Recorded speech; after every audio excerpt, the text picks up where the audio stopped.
Well, children have never been happier before. Modern medicine has eliminated most of the childhood diseases that would have killed most of the children under the age of 5, not as long as some 100 years ago. Right. So most of the children these days don't know what hunger is, and they're eating well, and we're actually speaking of overeating.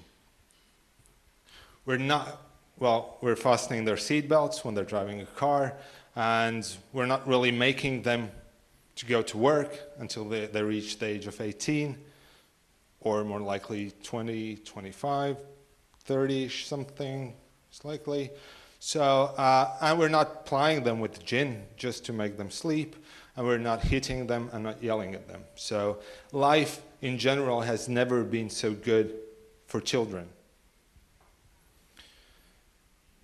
Children have never been so sad before.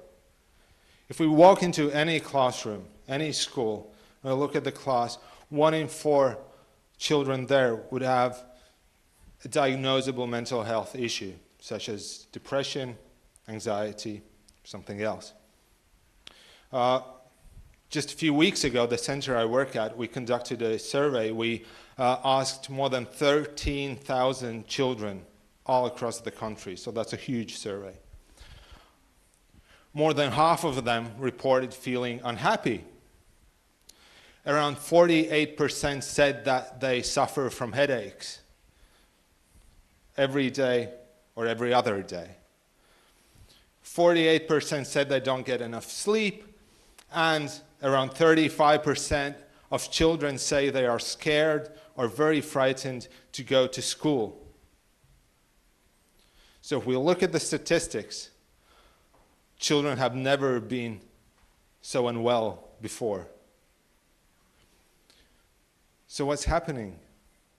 On one hand, life has never been so good for children. On the other hand, we're seeing this mass mental health issues rising, and it's very interesting, but it's very curious.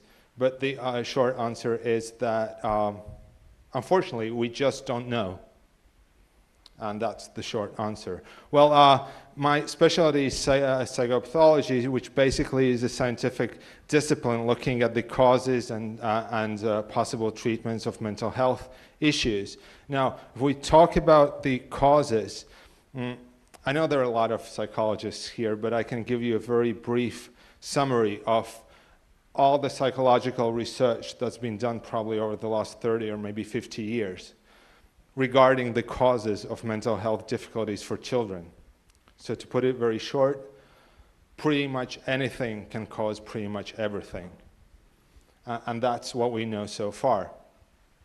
Well, of course, there are a lot of treatments, a lot of things that we can do for children, but it appears that we're reaching something that we call glass ceiling pretty quick.